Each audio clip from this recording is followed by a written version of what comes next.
G'day everyone, and thanks for tuning in to a special Sunday night edition of Halftime with Hogga. I have one of the most successful coaches that Sydney Football Club has ever produced, Robert Taylor. G'day RT, thanks for joining us. Yeah, g'day from the darkness, the heartbeat of the darkness. I just wanted to go back for a second and talk about how you ended up at Sydney University Football Club.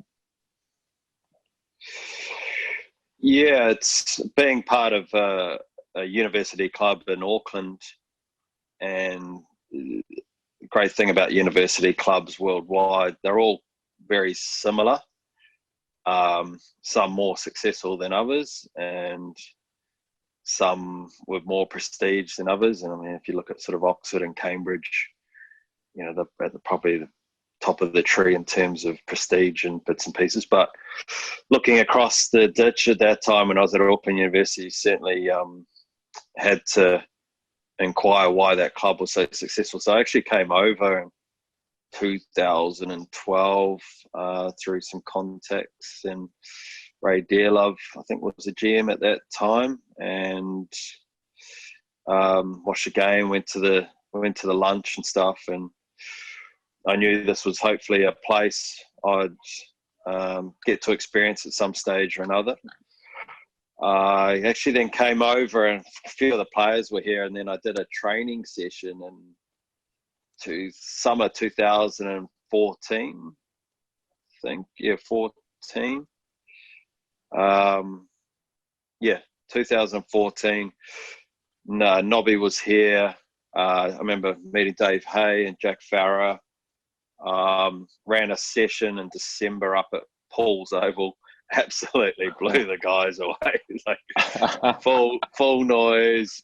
That was when I was doing some work with Rhino as well, so they were keen to look at some of the equipment and just different way to use them or maximize their use. So I remember, Chris Talakai definitely remembers it. I remember Dave Hickey there as well, and I think Karts is initially like, oh, who the fuck is this Kiwi? And then I smashed him, and I think I was his best mate after that. And remember him getting them to do extras, like, boys, we're doing 60s now around the Paul's Oval. And they actually invited me to come back and did another session. I was over here for a few weeks, and did another session and kept in touch with Nobby and tracked the season, and we kept talking. And obviously there was some change there at the club at Sydney Uni, and I think I started to speak with Nobby and then Morts, and then I did a very sort of informal interview on just over the phone with Davo, and I think Andrew Winterbottom was involved, and got an offer after that online phone call interview. And I was coaching first grade. I was part of a coaching team at first grade at Auckland University, and saw it as a really good opportunity to step up into, just a higher level environment. It's not full-time professional, but it's certainly a good stepping stone. So after that interview, I think I was in Sydney in 2015, and about just the end of the NRC, I went to watch a game at Leichhardt, and that was day one, becoming a student. Let's talk about that 2016 year for a second. Obviously, we showed the replay yesterday. I know you'd been doing some stuff at Auckland as well, but about the environment that really surprised you, maybe players or the facilities or the way they did things?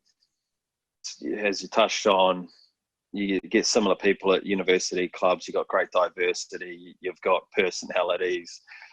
You got the jokers. You got the nerds. You got the big dogs. It's all there, and so that was quite easy to recognise and sort of feel comfortable around that. New things, obviously, working with Karts really pushed, and Davo really pushed the limits of what is possible in terms of work ethic. And I've taken a lot from that. I think it was beyond sometimes, but you never know how much you got until you go past it. And it's still a cornerstone to the training that we do today. I guess it's just finding that sweet spot of pushing the limits, but making sure guys are still able to perform and be fresh and energized for not only the game but the next training session. That really stood out to me. But the other thing alongside that was the willingness of the players to do the work. I was doing sessions in the morning at 7:20 or about 7 o'clock with guys like Jack Bliss, Jack Blair, Bahanjo, Will Ridley, and just others that would come along, and then we'd be here till 9 o'clock at night. So it wasn't only the program trying to push the limits. The players were equally responsive to it and wanted to challenge themselves. And that really stood out to me, going, oh, yeah, how this is a special weapon of the club, and how better can we use this? You've coached some amazing players. Obviously, there's some Wallabies that have come out of those groups, and I know you've brought a lot of young guys through. But what about some of the, we're talking about a bit of quirkiness. What about some of the random guys potentially that you just filled you with rareness in that group that have come through? Can you name any particular? I think again, something I really enjoyed was the togetherness of the Colts group, and learning how to get the best out of the group was something else I sort of picked up. And so from going from 3 teams to just it's a group mentality. We're all together, and there's probably more rare units as you go down the grades. And some of the coaches don't need it. Yeah, they're rare too.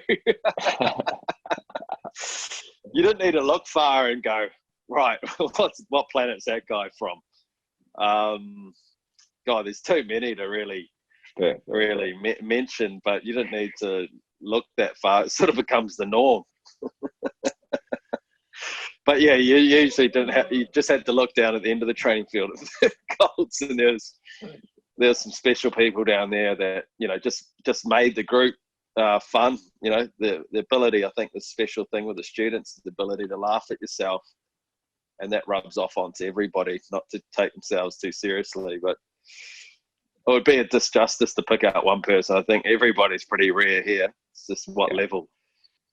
That tradition is held strong for the last 50 years after some of the people we've spoken to. 2018, you obviously got the opportunity to step up as head coach. What were some of the emotions coming through from Colts stepping up to grade?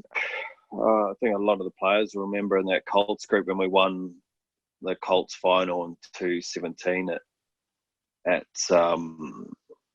West Harbour at Concord there, and I think we won maybe it was 70-12 or something, late 60s. And no disrespect to the competition, but as soon as we won, I remember talking to Harry Johnson Holmes and a few others on the field going, right, let's go win a shoot shield now. Without, that was just the mentality of the group that, okay, what's next? And I think we're all ready mentally about getting that opportunity and getting that challenge. So it felt very comfortable. We backed ourselves, and while not many people outside the club sort of wrote us off, certainly clearly remember the amount of stories or chat groups that now that uni's in this big transition phase, Tom Carter and Tim Davidson and the environment and a number of other guys moving on, there was no chance that uni could be in the bottom for a while here, given that we didn't make the finals. First grade didn't make the finals in 2017. So we certainly didn't feel like that on the inside.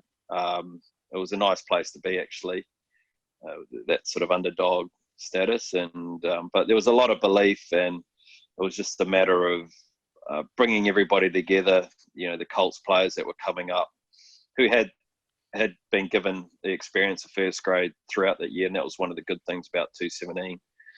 But also bringing in the current grade guys and pulling it all together from the Paddy Ryans down to a James Kane, or along that spectrum of experience. But there was a lot of belief and excitement. I don't think we ever said, "Oh God, what if it goes wrong?"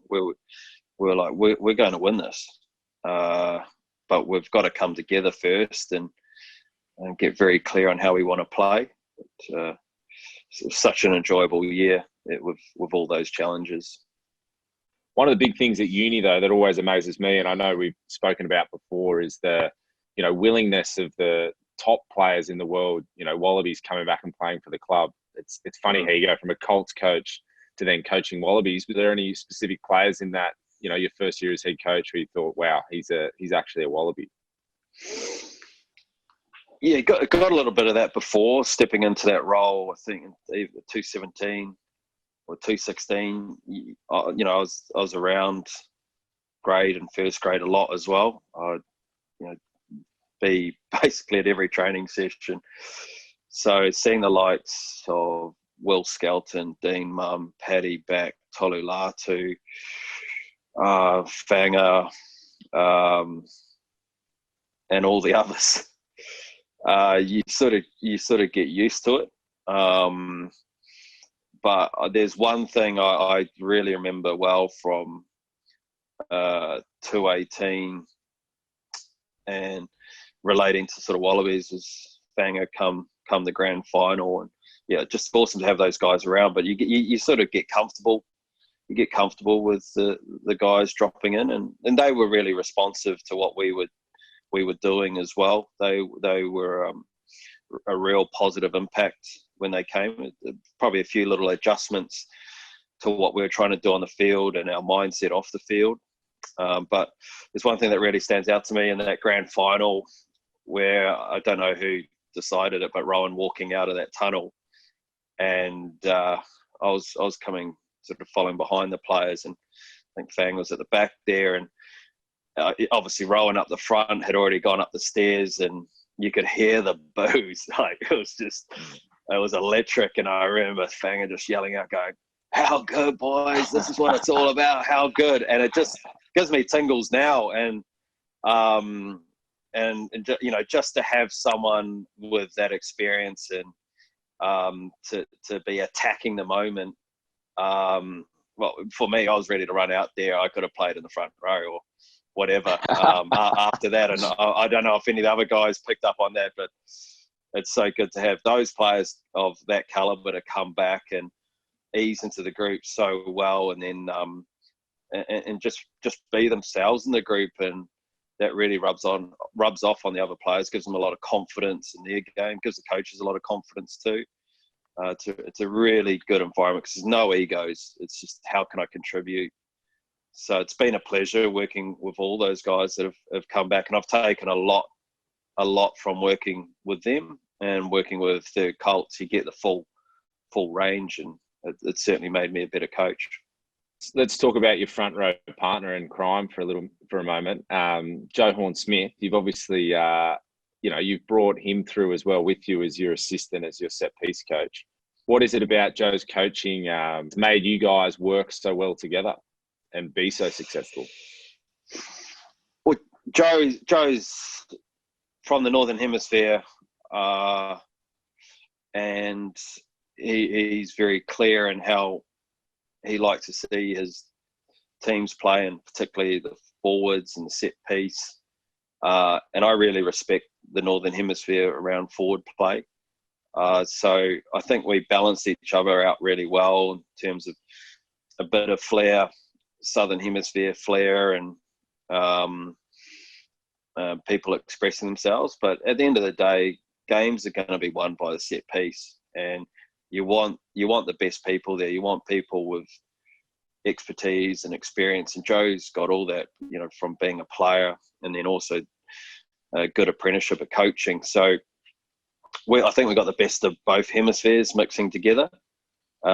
he made sure we had top quality ball, and that let us let rip in the backs, and then the forwards and general play went sort of between a lot of a flair to then also a lot of hard graft power play. And being a fan of I'm a fan of any sort of rugby that stands out, but we're on the same page when we look at like the Exeters and what they can do with their forward pack when they get an opposition 22.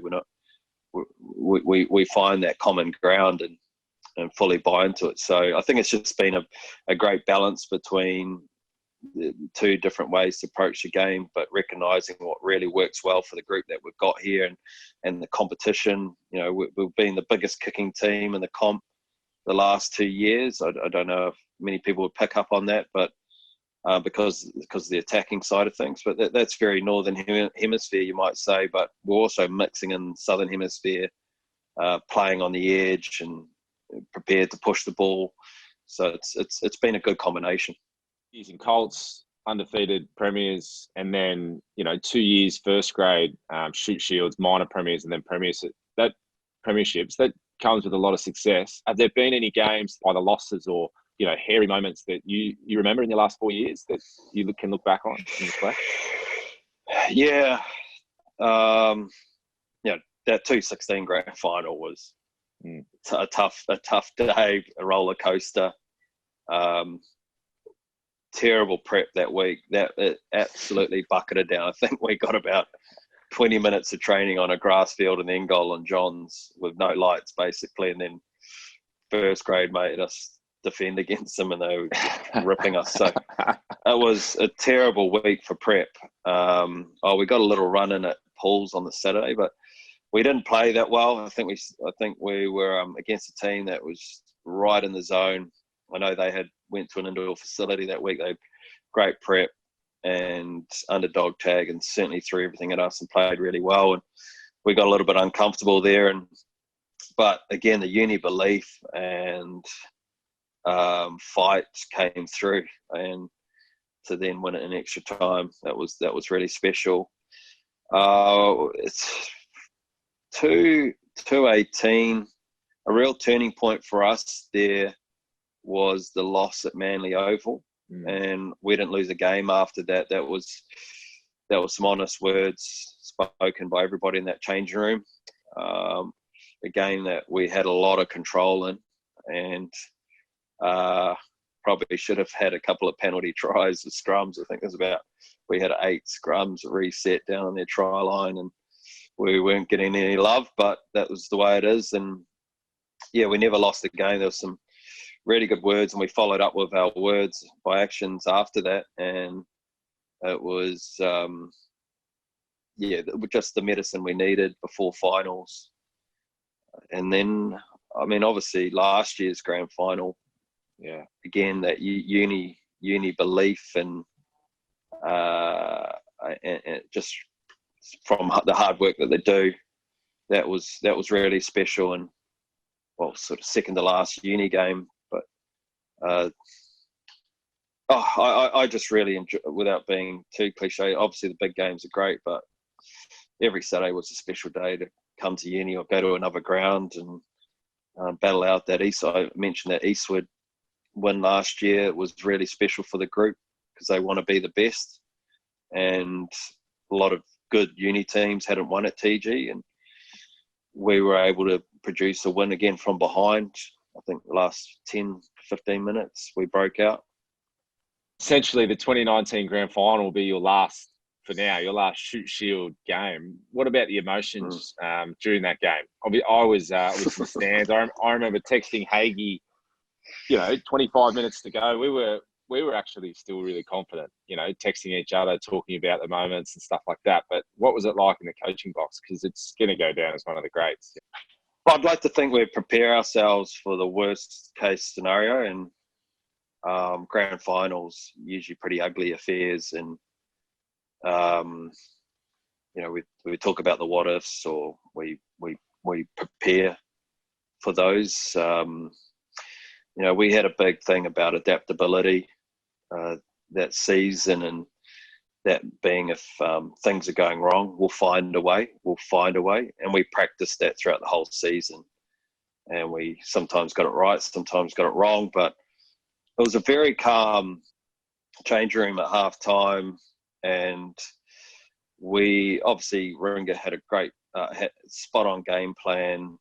Those contestable kicks and pressuring the ruck and then just pushing us back with their kicking game. We just needed to get, I think, down into their 22. We're running the ball a bit too much, and we even though it was very calm halftime change room, just sort of the key message was get field position and we'll be fine. But even then again, we were probably a little bit stubborn in that start of the second half and had a few errors. But then we got a few good kicks in.